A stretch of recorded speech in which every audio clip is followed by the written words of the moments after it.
Do we know what we're talking about? Season 3. Hi, I'm John Stevens. This is Matt Russell. And this is Pod Have Mercy.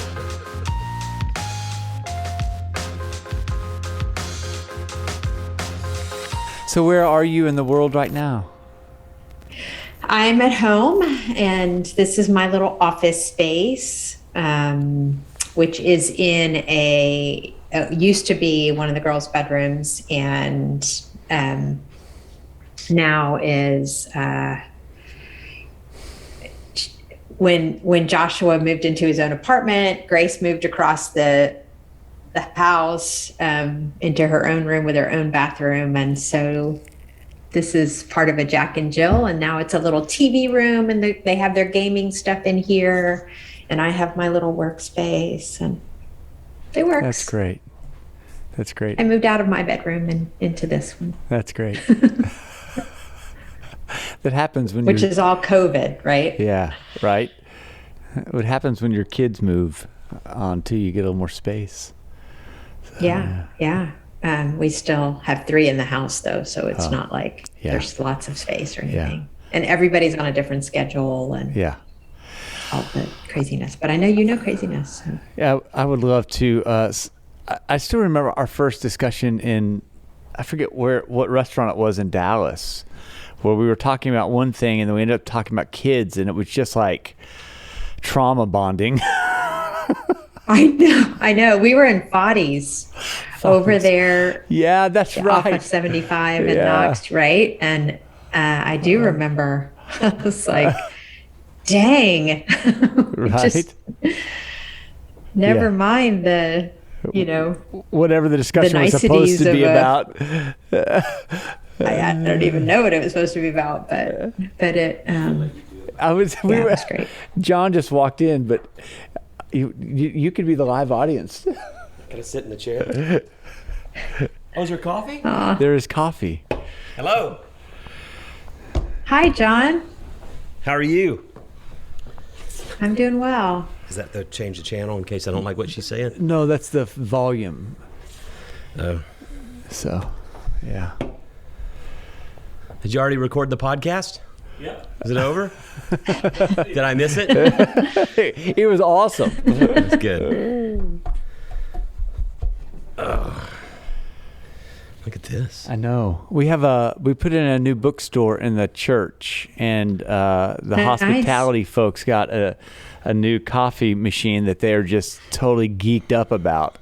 And so we've got a lampshade that provides coffee, and then these folks always bring by crazy things. So this is from downstairs? Yeah. It is. Nice. Yeah. Well, Lisa, today's just really going to be a conversation with you, like I said on the email, and it's really,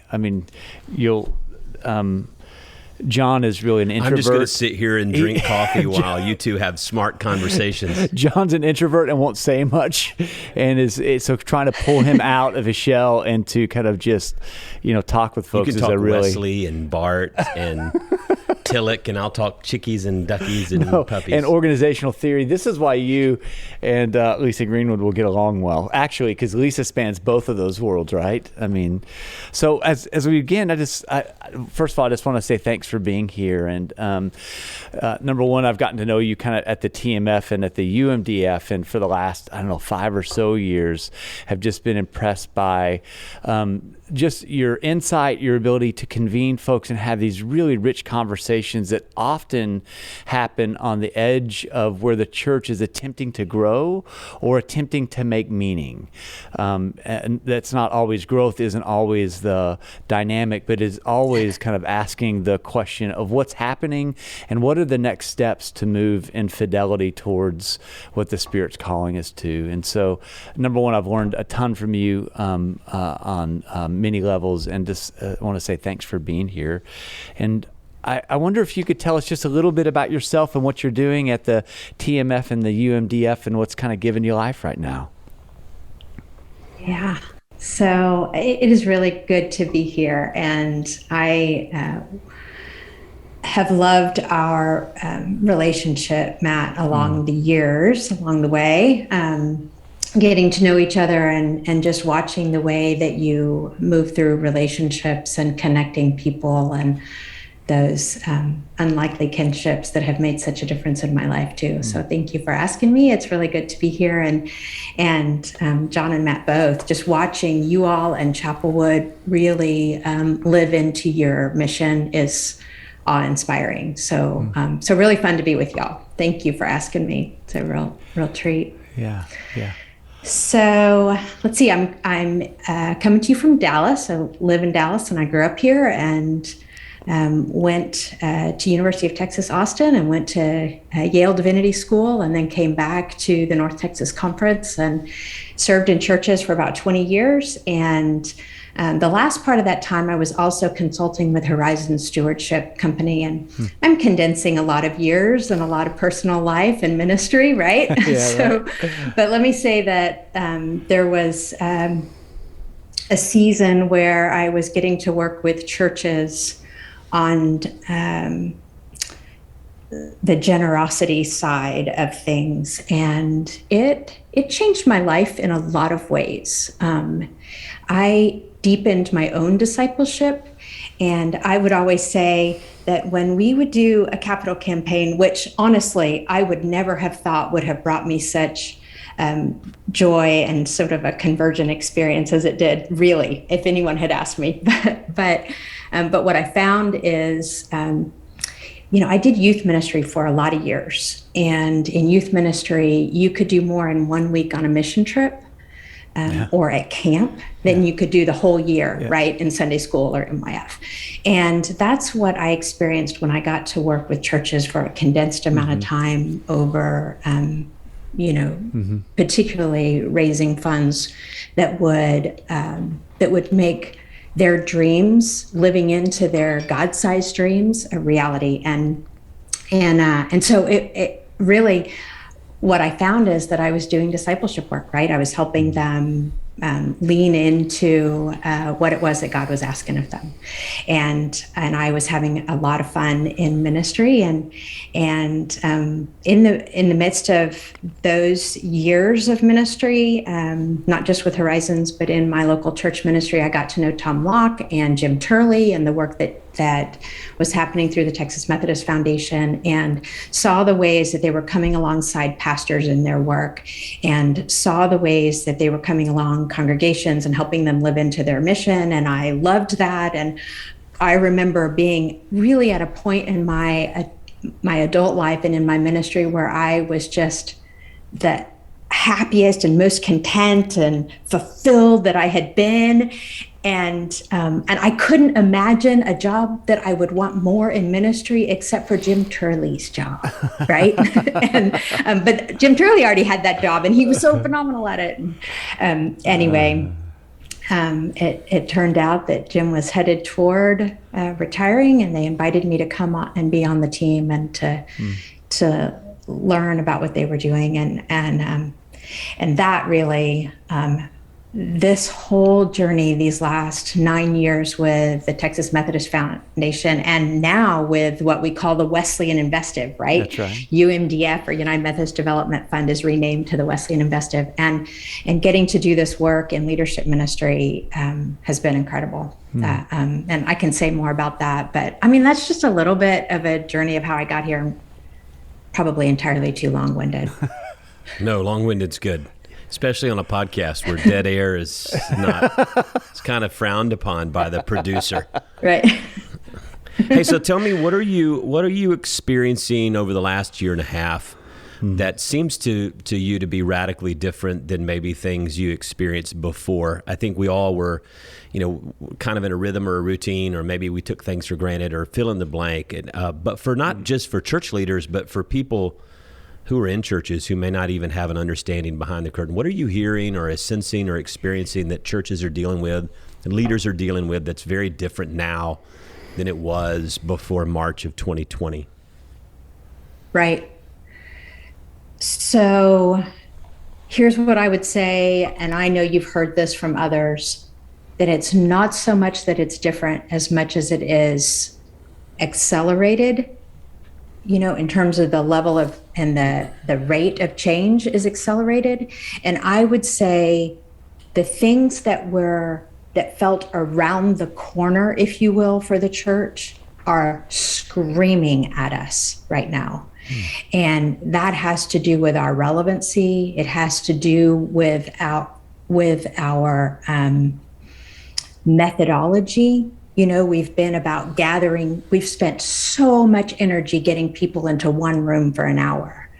And we haven't always paid attention to how folks are being formed and how folks are growing in their relationship with God through Christ, how the church is connected to the community. And I feel like even as I'm saying these sweeping generalizations, that I'm talking to Chapelwood United Methodist Church, that I would say doesn't fit into some of those sweeping generalizations in quite the same way that some other churches have. You guys have been engaged with your community in creative ways for generations. But that said, I think in general, the church is meeting this culture that is no longer pushing people toward the church, but is pulling people away from the church. And that has been true for decades. But in the last 18 months, it is just it's this tidal wave washing over us that we can no longer ignore. And so we have to think about our identity and our purpose in a whole new way. That's really good. It's been interesting as we talk about some of that as well, and even thinking about like the creation of new church services or whatever. What at least I think we're finding here is that people are really desiring to have kind of connection and community, not just services, and so some of that has shifted even my focus towards kind of small batch ways of connecting people that are having like profound dividends in ways I wasn't expecting. Right? Like this kind of roadways in the desert kind of stuff that Isaiah talks about. And so, and almost, and I think you've talked about this. I know that Bishop Huey has, I know that, John continues to encourage our community to look at things that we might not notice otherwise. Right? It's a new set of spiritual practices are needing to be developed so that we can see with new eyes things we couldn't see before, And where are some of those things that you're noticing, or what are some of the ways that emerges? Right. So one of the big things that you've heard me talk about a lot is this mixed ecology of the church. And let me say that we use the image of the ecosystem a lot. It's just, rich soil, if you will, for imagery and metaphor. And very Margaret and so Wheatley we think about yes, and we draw on her a lot, right? So if you think about mixed ecology, we have for a long time in the church put all our eggs in the basket of the inherited attractional model church. If you build it, they will come kind of church growth. And I'm not suggesting that we abandon that, but I'm saying that that we need biodiversity in the ecosystem, right? So if you think about biodiversity, they say it's the infrastructure that supports all life, right? You need this biodiversity, and a loss of biodiversity has been called the silent killer. And that by the time you feel what's happening, it may be too late, right? Okay, so I think that describes where we are in the church, because we have put all our eggs in sort of one species, and that's the attractional model church. okay, so now what's emerging are these small batch, if you will, even within the church, kind of more missionally minded, more thinking about how are we connecting with the community, how are we bringing people into relationship with each other, and doing that in all kinds of ways, online and in-house churches. And then we also have some that are not connected, particularly with congregations, but they're popping up in coffee houses and in breweries and in laundromats and again online and all those sorts of things, right? And that we actually need this mixed ecology, this biodiversity to be the witness that the church is called to be. But we have equated the body of Christ, the church, with attractional model congregations, when in fact the body of Christ, the church, yes, we want those congregations, and there are lots of expressions of ways to be the church that bring people into relationship with one another and with God that we need to nurture right now, especially in this season. Yeah. One of the things I think that it's hard to give that model up for some churches. I don't know that I would define most mainline United Methodist congregations as attractional. I think the statistics kind of speak otherwise. We're not really doing a good job attracting. But I have noticed that there are a lot of congregations here in Houston or other big cities. You see a lot of them that are really based around that model. And it's almost like they're doubling down coming out of the pandemic.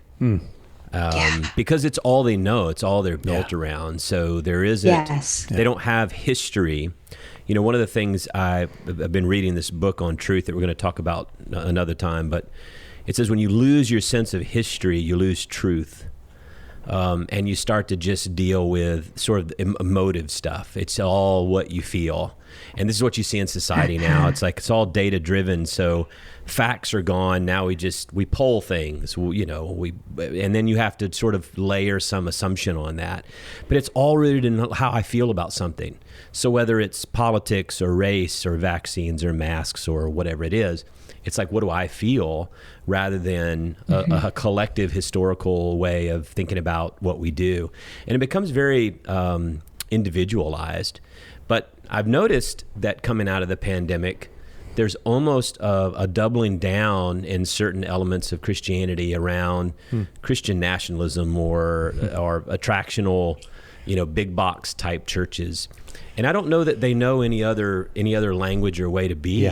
And I think that's the hard part for a church that wants to pay attention to history, wants to listen, wants to learn, wants to tap into wisdom, and is willing to be lead like Moses. We're leading, but we know we're not perfect. But there's something about society where I think that's going to be attractional to people, but I don't know that it is yet.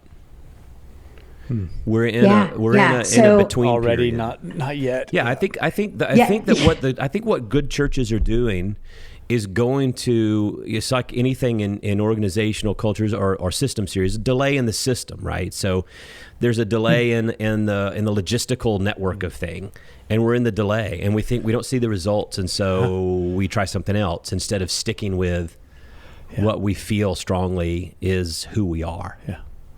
Yeah. So you said some really important things in there, John, because one thing is when we don't know what to do, we do what we already know how to do, right? And so right now we don't know what to do. I mean, we're in a season we've never seen before, and dramatically so. And so we double down on what we already know how to do.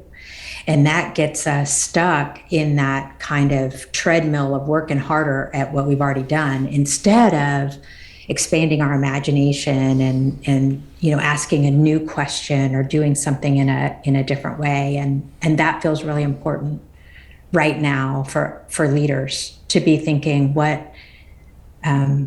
to change the question, to really think about who we are, who we've been, who we are, and who we're called to be, so that we can not necessarily do what we've always done, but be immediate and responsive in our context and that sort of thing.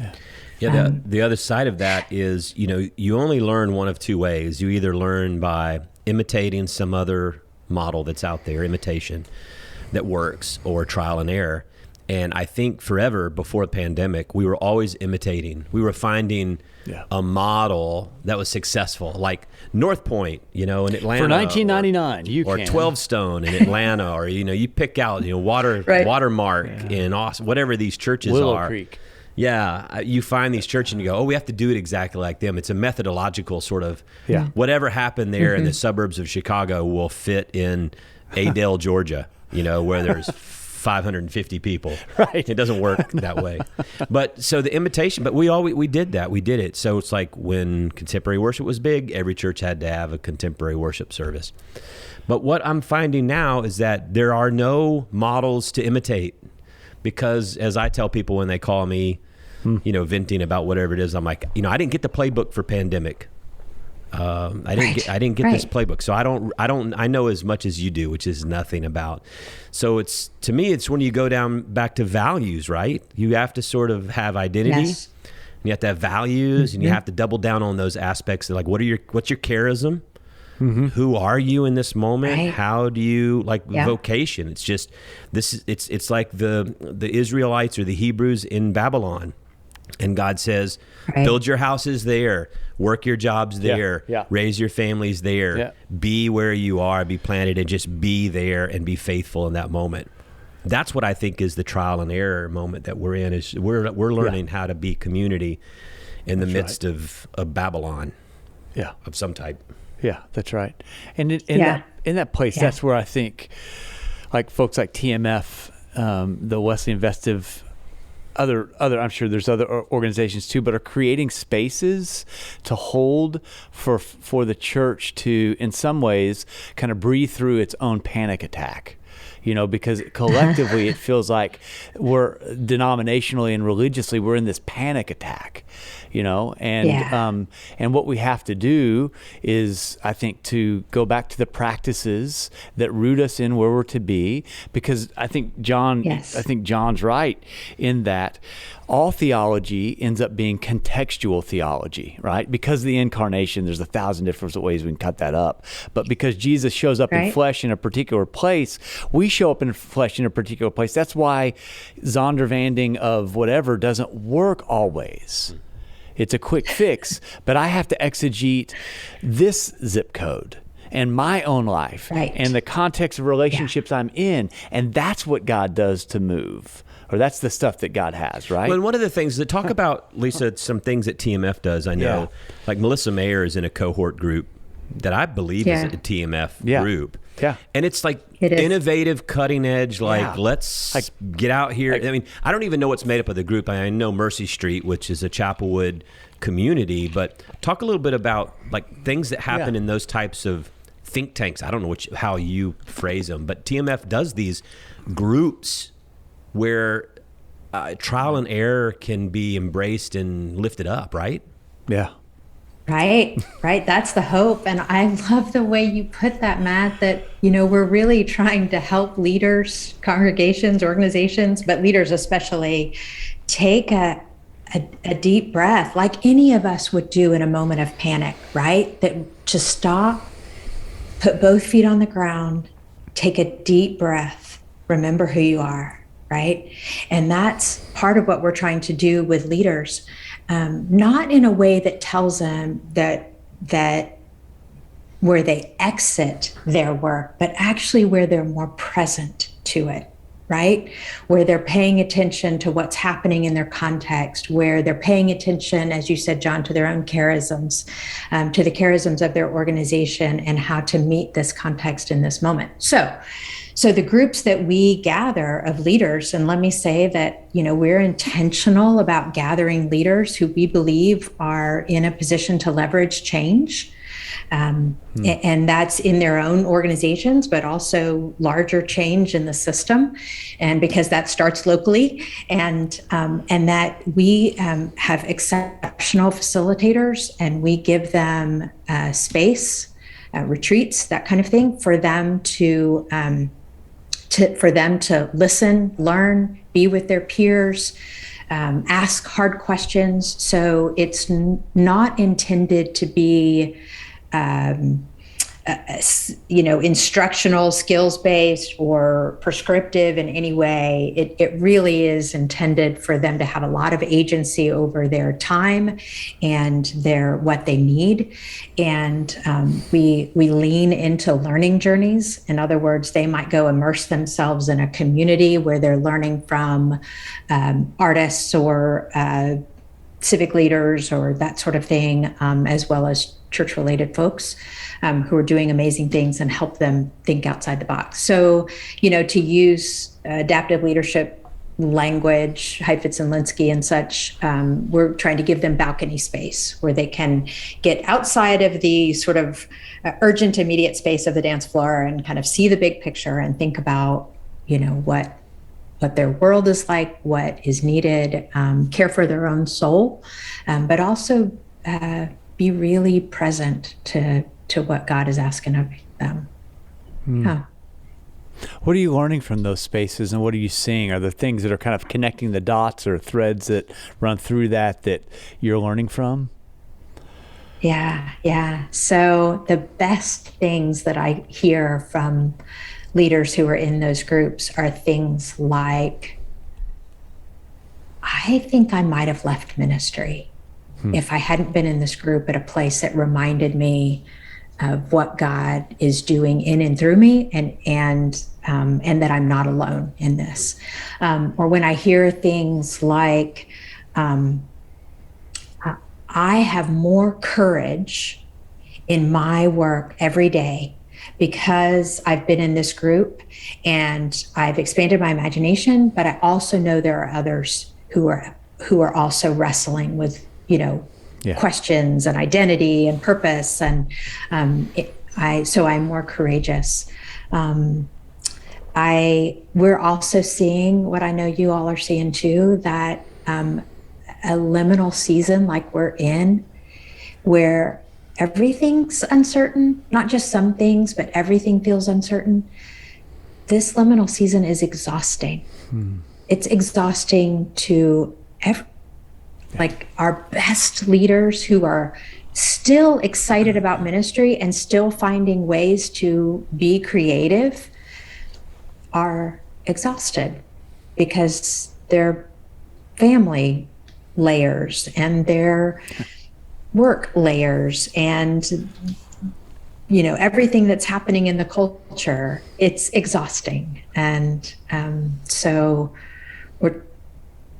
we also try to create space that doesn't feel exhausting, that feels life-giving, so that there's a sense of getting, renewed for the work, because the work is so valuable, so important as we help people connect with love and grace and mercy and justice and hope and joy, Well, I'm interested in what these groups do. I'm in a TMF group that now we've been on hiatus for a while. Some large church pastors, and it's funny how we pinged up recently to have a Zoom call just to kind of reconnect. But it's been hard when you have those groups and you meet 2 or 3 times a year, and then you don't meet at all in the time when you really do need to meet and need to kind of figure out, hey, how are you handling this? What are you all doing? And it's comforting in some ways to know that they don't have any better idea how to handle things than you do. And at the same time, it's discouraging because no one has the answer, but it's very encouraging because it's like we are of one purpose here. We're of one mind. We are the same people. We're all struggling with this, and we don't know what the answer is. Yeah. And so I'm interested though, I know in Melissa's group, that group, unlike ours, which is a support group, an affinity group around large church pastors, we have executive pastor groups. And then this group is really doing innovative stuff like new ministry, things that are sort of connecting in ways that, maybe the church hasn't done before. And are you seeing or sensing anything coming out of this that speaks to what the church may look like in the future, or some characteristics or attributes that may scare somebody or cause somebody to be uncomfortable, or what are you seeing and sensing that might be like over the horizon next for some of these people in Right. these groups or for churches in general? Yeah, yeah. Well, so you're speaking directly to this mixed ecology piece and where we're intentionally investing both with TMF and the Wesleyan Investive. And that is to say that, in the mixed ecology, we think the congregational models need to continue to be as strong as they can be. And we're going to continue to put resources into congregations. And we think that in this mixed ecology, there need to be some non-traditional congregations and some non-traditional faith communities and even some faith-based nonprofits that are doing disciple-making work. And so this group that Melissa's in particularly is what we call an edge leaders group, right? And I'm using air quotes because, how do you define center and edge? Well, part of what we're doing is we're investing in leaders who find themselves on the edge of the inside. In other words, all of these leaders are deeply committed to the work of the church, but but all of them are also deeply committed to innovation and have kind of an entrepreneur spirit in them. Some are serving local churches and living out that kind of innovation and even a little bit of entrepreneurial spirit from a local church place. And these are our center leaders.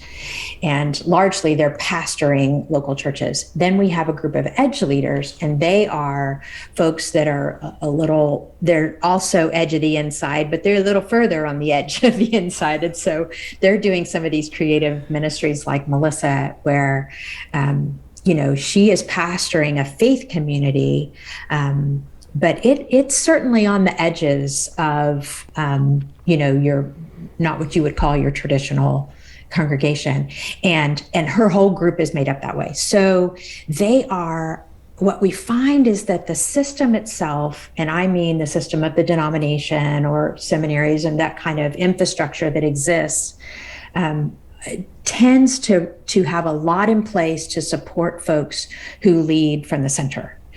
But less to support folks who are leading in edge spaces, right?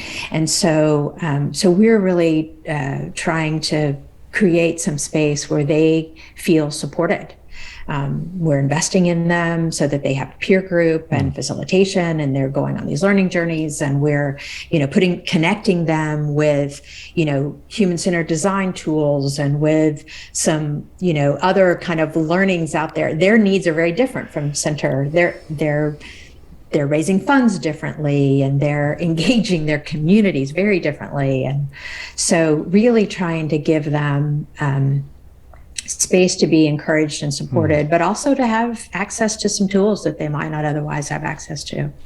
That's I don't know, great. is that helpful? Yeah, totally. One of the things I've loved about TMF is that language that y'all use in terms of center edge, because I realized too that there's y'all are creating, like John had said, like these communities of people that are it's a new network of relationships. And one of the things I've learned in this place is that the center and the edge can often coexist, right? And it's often best in terms of the mixed ecology that you talk about, to have a church that is concentrating on the center, but also has deep investment to people that are living on the edge, right? And so that those there's an iterative kind of communication that goes back and forth, and the center is not trying to house train the folks on the edge, and the folks on the edge aren't saying y'all just don't get it, like a bunch of adolescents maybe, but there's like, oh wait, what are you seeing in these places, and how does that binocular seeing affect the way that we collectively understand what we're doing in this world? And y'all have done, I think, a superb job at that. Well, I appreciate that. And what I want to say is that you all have done an amazing job at it at Chapelwood. I mean, you really are a glimpse of a mixed ecology under this sort of umbrella of Chapelwood. I mean, and you own up to the fact that it's not like everything has worked perfectly. You're like, okay, well, we tried this. Okay, well, that's not, we're not going to. We have a couple of monumental failures. You can lift up as case studies. You can smell the burning in the back. That's the way it ought to be, right? I think we all too often want it all to be perfect, and then we just, double down, as you say, into something that really needs to be just let go of, and let's just learn from that and move on. And you guys, I mean, really, you're doing some amazing work that I think exemplifies that mixed ecology. Well, I say monumental failures. I kind of say that jokingly. I mean, anything it's like you go back to how do you learn things, and people always talk about failure. The learning also happens when you either have a match or a mismatch in what you intend to have happen. And so I always define effectiveness. For a long time in our denomination, we're like, well, we got to define effectiveness. Effectiveness is easy to define. It's just, can you do what you say you can do? And if you can't do what you say you can do you understand why you didn't do it? That's effectiveness. And so everything doesn't always work out. But I think the church in America, at least since I've been a pastor for almost 30 years now, is you can never talk about failure. So in our denomination, for example, and I'm sure it's like this in others as well, is like when you get together, you have to talk about how many more people I had and how many more things I'm doing and how great it is and how wonderful. I mean, you never go to a Methodist denominational or Presbyterian or Episcopalian or Lutheran meeting and go, man, this really sucks right now. I'm sucking wind. It's horrible. I don't know, they don't talk that way. It always has to be like the rah-rah, the one-upper. Right. And so I think that's what puts us in a position now. If you're not a church that has been really willing to embrace trial and error and willing to embrace the error, the failure. What would be a failure for us, though, is not a failure. We started a worship community in East Downtown, with the best of intentions, and now they're an Episcopalian congregation. Now, that might be a failure for what we intended it to be, but I don't think in the kingdom of God it's a failure at all. I think it's actually a success. But it's something we tried and we put money into and we lost it, right? It's gone. Yeah. And so I think the way you evaluate success and failure is important. And I don't know that we've done a good job, not only in the churches, but teaching our people to understand how that works. Chapelwood has always been a place that's willing to take risks. And I think culturally, as one of your values as an organization, if you're not willing to take risks and fail, then it's not really trial and error because you don't believe in error. I mean, how do you really try something scary if you refuse to fail? Right. Yeah. Not well. That's a question. I'm asking. I'm sitting on You're that. sitting here looking at me, and I'm asking you a question. It's not rhetorical. It felt rhetorical. To be willing to fail. You have to be willing to fail. I mean, look at all of the great stories of transformation. There's some failure there of where that, and you were talking earlier about grounding you in that moment. Yeah. Well, and I also think that it's starting to help us understand that what we have called faith has been much more rooted in certainty, right? And if another word for faith is risk, I have to risk forward into a path that I do not know where it will go. Then I'm not as if, I'm saying to God, hold my beer, watch this. It's more, oh, dear God, every step of the way. It's the Merton prayer. I don't know the way that I'm going, or even if it's the right way. All I know is that my desire is to please you. And I hope that is enough, And I think that's the way of, of risk and faith that the church is being summoned to.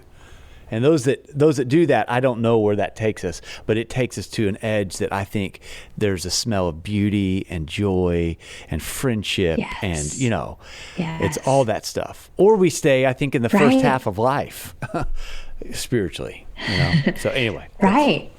And we will stay there if we don't lean into those places of risk and faith and such. And then I think it's up to us, all of us. But I think particularly some of us who have a perspective from the outside or in the edge of the church a little bit, like TMF, like the Wesleyan Investive, to pay attention to where it's happening and where it's happening well, and to shine a light on it and to help some of these leaders who are doing this to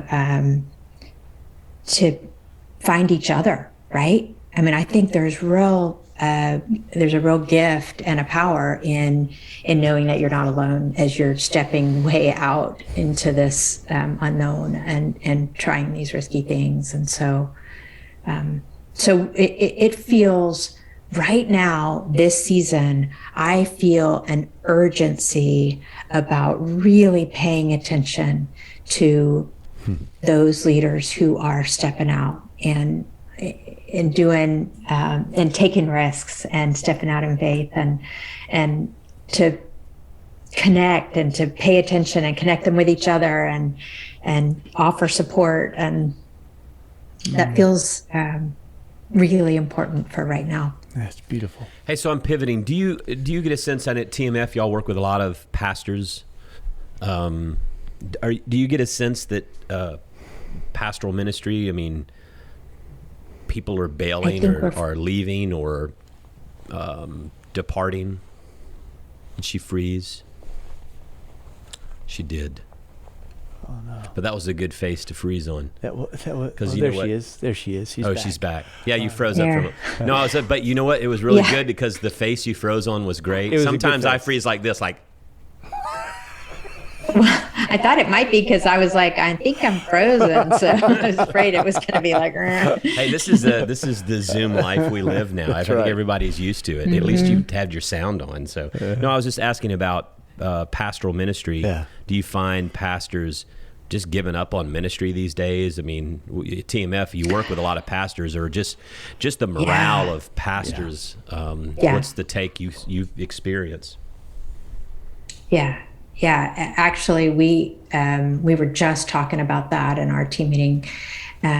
That early in the pandemic, we got connected, and I can't remember right at the moment what the guy's name, but talking about sort of those phases of trauma, and Bishop Huey saying she learned after I guess maybe it was one of the hurricanes in Houston or something when she was bishop there, that you can expect after a great trauma, and this was thinking about nonprofit work or whatever, that half of the initial kind of workers and leaders in kind of trauma recovery work in the nonprofit sector would leave, right? And just offered that as an image for, even the church. And then, so we were thinking about that in the pandemic, and we're thinking half, oh my gosh, and I don't think it's been half, but I can tell you over and over and over again, we're hearing from leaders, and these are exceptional leaders in the center as well as on the edge, who are really questioning how long they can do this. And yes, I think it's directly about the pandemic and how hard this is, but it's more than that. It's about this season that we're in. It's about how polarized our culture is and how hard it is to be the church in this season. And so every time they show up and even make a prophetic stance, how polarizing that is in the church and how they get it from both sides, right? And how exhausting that is. And folks just saying, God, there are ways I can serve God and live into that calling and not have to put up with this. And I also think what we've been talking about this whole time about the church facing its own crisis of relevancy in a culture that so needs love and grace and mercy and justice and hope and on. And if you signed up for that, and what you're doing is figuring out what to do with your building that feels increasingly irrelevant, and what to do with a congregation that's not even, dialed in, if you will, and that it's just exhausting. I'd take it a step further. It's like there's the practical sort of things you do in ministry, like trying to pay the bills and keep the building up. The bigger existential or theological I don't know what had the word to just critical inflection moment is, like you say, we teach Christian faith around love and grace and gentleness and kindness and self-control and around truth. The problem is that a lot of Christians in the United States now, Christians in our own pews, have chosen power over truth, political power. Yeah. Yep. So they're trying to fix the wrongs that they see by leveraging power and wealth over truth. And this is why you see, I think, so many Christians behaving badly. And I think that's the bigger issue for me personally, is like, I've been preaching the gospel for this long, and we're actually moving in the wrong direction in what it is that Christians are putting their trust in. You know, so the battles, but Christian between Christian is even worse. We have division among division, and we don't even agree of what the things are that we value anymore. That's the biggest issue. So it's not just pandemic has forced disconnectedness.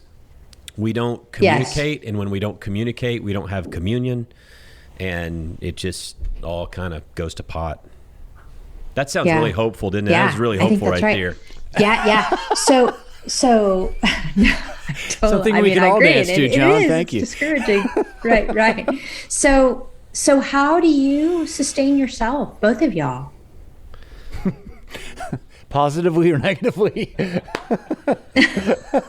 Well, he doesn't drink, so I do a lot. I have a lot of other anxiety I have resources available to me that he doesn't have, but and me that you don't have. That's true. You do boot camp at 5 a.m. I'm not doing that. No, I think I think that really is. I think at different levels for pastors or people in ministry or just Christians. Yeah. I don't care if you are a pastor. The feeling of anger, we were talking about this before, is that, anger and fear, I think it was Hilliker who was telling us, anger and fear cannot exist in the same space. And people are afraid, and everyone's afraid. We're afraid of all these different factors that we face in society.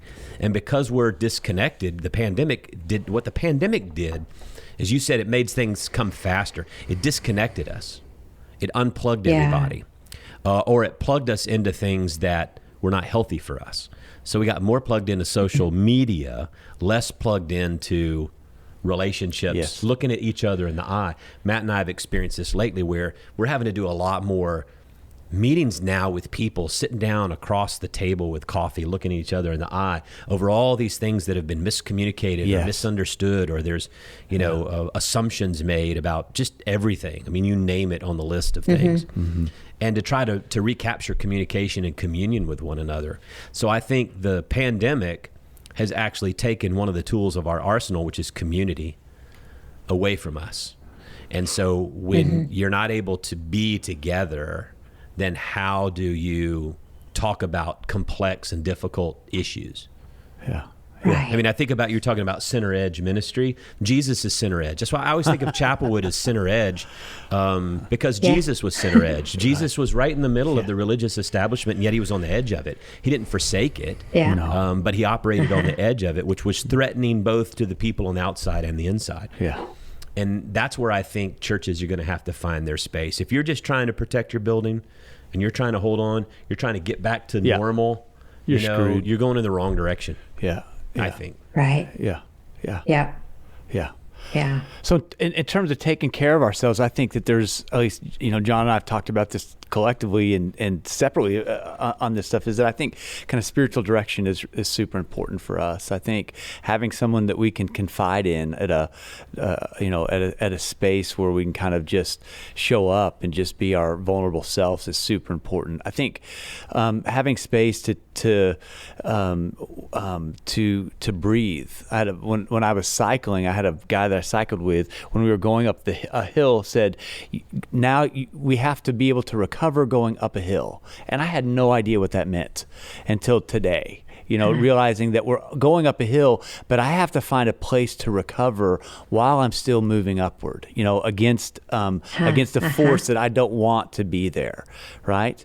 And so some of that is learning how to draft off of each other. Some of that is learning how to drop back into all those kind of things that we have to do, but I think we have to double down on those things, Right. If I'm going to double down, it needs to be on those things. So. Yeah, a therapist helps. A therapist helps. Therapist Dear is Lord. good. Yeah. Spiritual director is good. Yeah. Taking more time for yourself is good. Saying no to things that you used to say yes to all the time. Yeah. I mean, Right. In ministry, you get asked to go and do everything. Say the invocation at this and be here for that and do this, and you feel bad for saying no, but it's like, I'm coming out of the pandemic. There's some things I don't want to get back into a compulsion of attendance to things that not only don't give life, but don't really align with the purpose.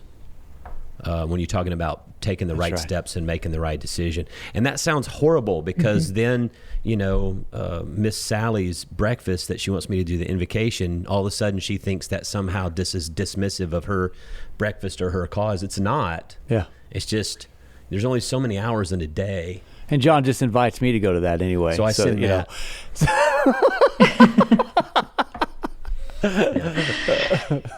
Yes. I really appreciate you taking time to come and just share. I mean, we're real big fans of the Texas Methodist Foundation. Absolutely.